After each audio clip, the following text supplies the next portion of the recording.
और erotic island जिसको कहा जा रहा है, जहां पे छोटी बच्चियों के साथ घिनौना हरकत किया जाता था, उस संबंध में भी मेल से बातचीत किए। एप्स्टीन फाइल में देश के प्रधानमंत्री नरेंद्र मोदी का भी हाथ है। कि पूरे बिहार की आवाम जान रही है कि थानों के क्या हालात हैं। थानों में महीनों तक गरीब लोगों के आवेदन पड़े रहते हैं।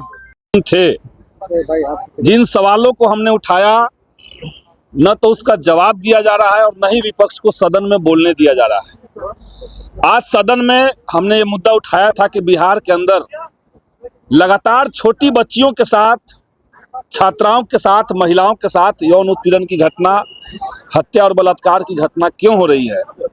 और हमने उसको लिंक किया देश के अंदर केंद्रीय पेट्रोलियम मंत्री हरदीप पुरी के साथ। आप सब लोग जानते हैं कि अभी हाल में एप्स्टीन फाइल से जो खुलासा हुआ, 2008 में एप्स्टीन जो थे वो यौन हिंसा, छोटी बच्चियों के बलात्कार के मामले में दोषी साबित हो चुके थे। उसके बाद भारत का एक केंद्रीय मंत्री उससे 2014 से लेकर 2017 तक कई बार मुलाकात किए और इरोटिक आइलैंड जिसको कहा जा रहा है, जहां पे छोटी बच्चियों के साथ घिनौना हरकत किया जाता था, उस संबंध में भी मेल से बातचीत किए। इसके बावजूद अगर केंद्र के मंत्री के ऊपर कोई कार्रवाई नहीं हो रही है, उसके बावजूद अगर उनको हटाया नहीं जा रहा है, तो देश भर में हत्यारों और बलात्कारियों का, छोटी बच्चियों के साथ रेप करने वाली जो कुंठित मानसिकता है, निश्चित तौर से उसको बढ़ावा मिलेगा। ये बात हम कहना चाह रहे थे, लेकिन आधे के बाद माइक काट दिया गया। तो सदन के अंदर आप मुद्दों पर चर्चा नहीं कर सकते हैं। जो मुद्दा आपने कह दिया उस पर कोई बात नहीं हो रही है। एप्स्टीन फाइल में देश के प्रधानमंत्री नरेंद्र मोदी का भी हाथ है।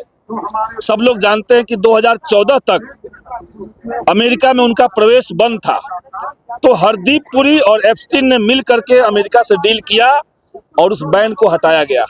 इस बात से कोई इनकार नहीं कर सकता, सबके सबूत सामने है। लेकिन सरकार को इस पे कोई जवाब नहीं देना था, सरकार नहीं जवाब दे रही है और इसीलिए हम लोग सदन से बाहर निकले। ने गृह विभाग का बजट पेश किया। सम्राट चौधरी जी जो उप मुख्यमंत्री भी हैं, उन्होंने बजट पेश करते हुए सरकार की उपलब्धियों और तथाकथित रूप से पूरी पुलिस व्यवस्था का आमान परिवर्तन करने से संबंधित बयान दिया। और बिहार में आप देख रहे होंगे कि लगातार चारों तरफ सीरियल किलिंग, सीरियल रेप और तमाम तरह के अपराधों का बोलबाला है और सर चढ़ कर बोल रहा है। और ये सारी बातें आम आवाम को दिखाई पड़ रही है, आपको दिखाई पड़ रही है, लेकिन सरकार को दिखाई नहीं पड़ रही है। और अपनी पीठ ठोकने में थोड़ा भी कमी माननीय मंत्री ने नहीं किया और लगातार बोलते रहे कि पुलिस व्यवस्था बिल्कुल स्टैंडर्ड हो गई है और आज जो है हर थाने में एफआईआर बहुत स्मूथ हो गया है। जबकि पूरे बिहार की आवाम जान रही है कि थानों के क्या हालात हैं। थानों में महीनों तक गरीब लोगों के आवेदन पड़े रहते हैं जांच के नाम पर, और उस पर उनके आरोपियों पर एफआईआर नहीं होता है। न जांच होती है न एफआईआर होता है। और जांच के नाम पर महीनों तक लटकाए जाने के बाद एक दूसरी घटना उसी घर में हो जाती है।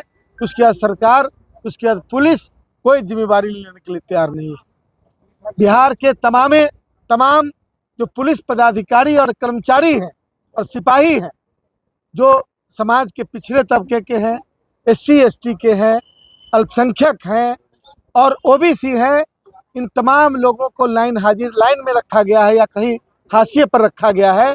मेन स्ट्रीम पोस्टिंग उन लोगों की कहीं नहीं दिखाई पड़ रही है। और सच बात यह है कि जब गांव का गरीब आदमी जब जाएगा और समाज के वो लोग जो कल तक जिसके विरुद्ध सामाजिक न्याय का आंदोलन चला, वो सारे लोग थाना से लेकर जिला मुख्यालय तक बैठे हुए हैं। किसको अपनी व्यथा सुनाएगा? कोई सुनने के लिए तैयार नहीं है। और सरकार ने ऑटोक्रेसी, जो थाना पर बैठा हुआ पदाधिकारी है या पुलिस विभाग में, सब ऑटोक्रेसी माने स्वेच्छाचारिता के साथ काम कर रहा है लोग। जिसका मन किया उसका एफआईआर किया, जिसका मन किया उस पर कार्रवाई किया, जिसका मन किया उस पर नहीं किया।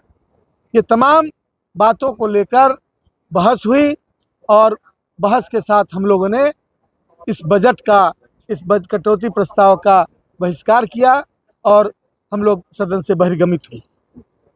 जब उत्तर देना शुरू किया, हम लोग ये चाहते थे कि बिहार में अगर अपराध का ग्राफ कम हो गया है, जिसके बारे में आप चर्चा कर रहे हैं, इसका जवाब तो दे दीजिए कि नीट की छात्रा जो है उसके साथ जो घटना घटी पटना के अंदर, गैंग रेप करके उसकी हत्या कर दिया, उसके सभी चीज हैं, लेकिन बावजूद इसके आपने पुलिस के पास में, बिहार पुलिस के पास ये सब चीज है कि अगर समय, जगह, वो तिथि मालूम है तो वो सारा चीज खोज सकता है, सीसीटीवी फुटेज है, तो सीबीआई को देने का औचित्य क्या था?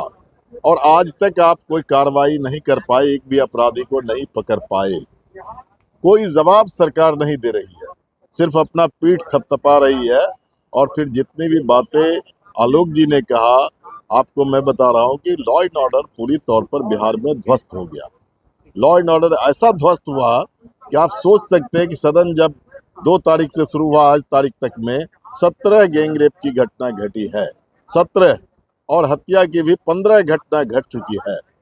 सरेआम घटना घट रही है, पुलिस करके आ रही है, लॉ एंड ऑर्डर खत्म हो गया। गृह विभाग पर जो है चर्चा जो है चलते समय इसका जवाब नहीं दिया, हम लोगों ने बायकॉट किया।